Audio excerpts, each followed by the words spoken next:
Brothers Talit and Ahmad have never seen the sea here.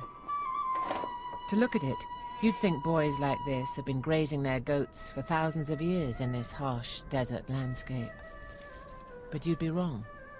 30 years ago, this desert didn't exist. This was the Aral Sea. At school, our teachers told us what the Aral was like before. They showed us pictures and maps.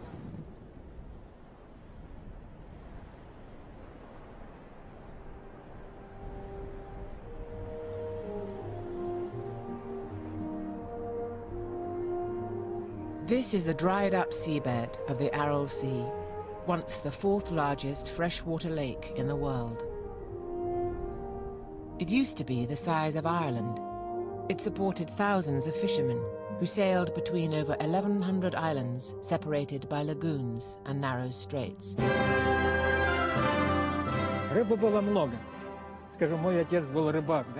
There were a lot of fish.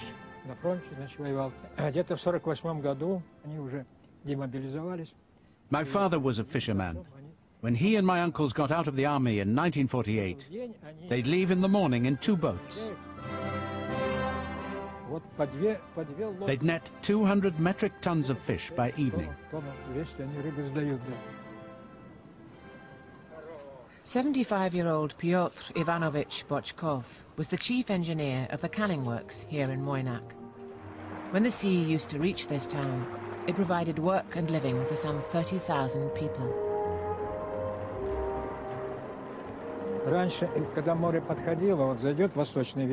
When the sea was here, the west wind would blow. The shoreline was nearby. It was fresh and clean, like a resort.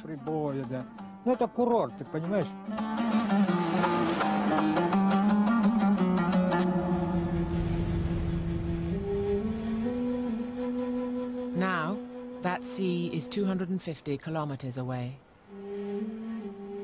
The canning factory is an abandoned ruin.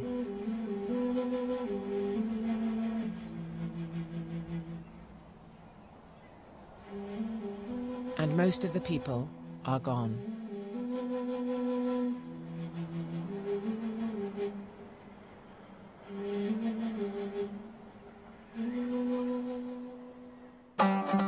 The Aral Sea was a vast oasis in the desert on the Silk Road, the trading route that linked China to Europe. From space, it's easy to see that the Aral is the most important reserve of water in this vast Central Asian desert. And it's vanishing.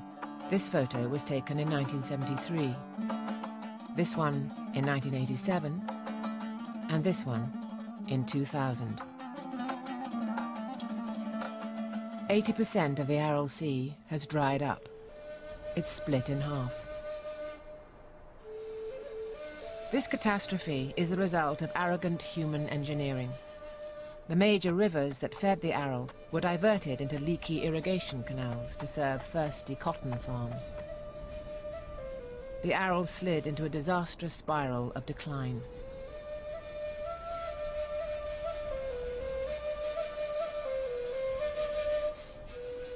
The dried seabed is now called the Aralkum Desert.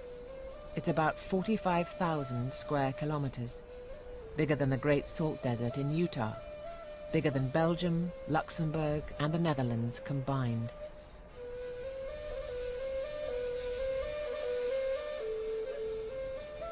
As the sea dries, decades of agricultural and industrial pollution are left behind. Now, when the wind blows, deadly dust storms of salt, sand, and chemical pesticides destroy plant, animal, and human lives.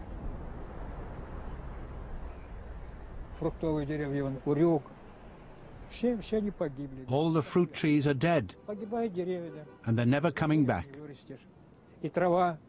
Grass used to grow here. It's all gone.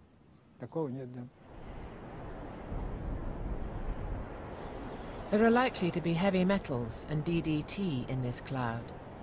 Dust from the Aral blows high into the atmosphere, contributing to climate change. And it travels far. Pesticides from the Aral have been found as far away as the South Pole, in the blood of penguins. And here in nearby Moynac, the former fishing port, the catastrophe has brought an epidemic of tuberculosis and other illnesses. Everybody here is ill. The children all have anemia. We don't have proper food, there's no money, and we don't get any aid. Everybody here is suffering from anemia. Us too. But never mind, we're still alive.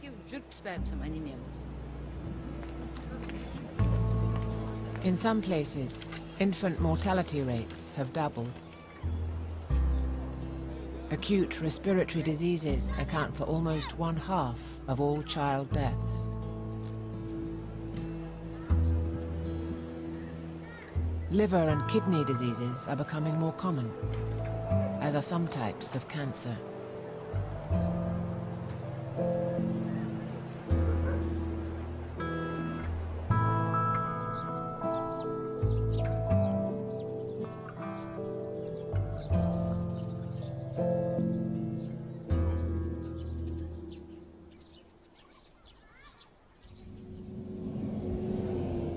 Experts think the southern half of the Aral Sea will be completely evaporated within 20 years. Which is why efforts are now focused on trying to lessen the worst effects of the catastrophe. One weapon is a desert-loving local tree called the saxaul. How do we plant the saxaul? If you just plant the saxaul, it won't grow. Why? Take a look. The soil here is full of salt. You need to break up this salty crust. Here we dug a trench last autumn, and we filled it with clean sand. The saxaul will grow nicely here.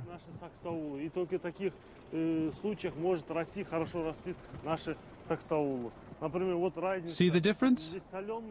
It's all salty here, and here it's nice and clean.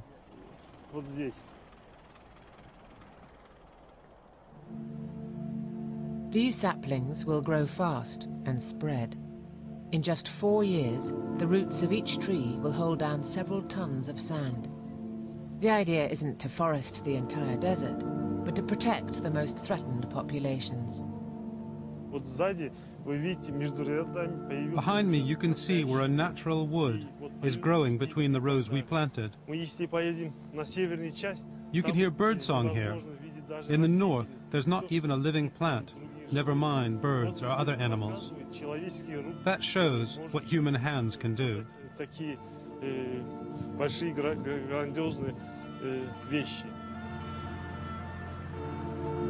Projects like this are a small way to lessen the impact of the Aral crisis on local people and the rest of the world.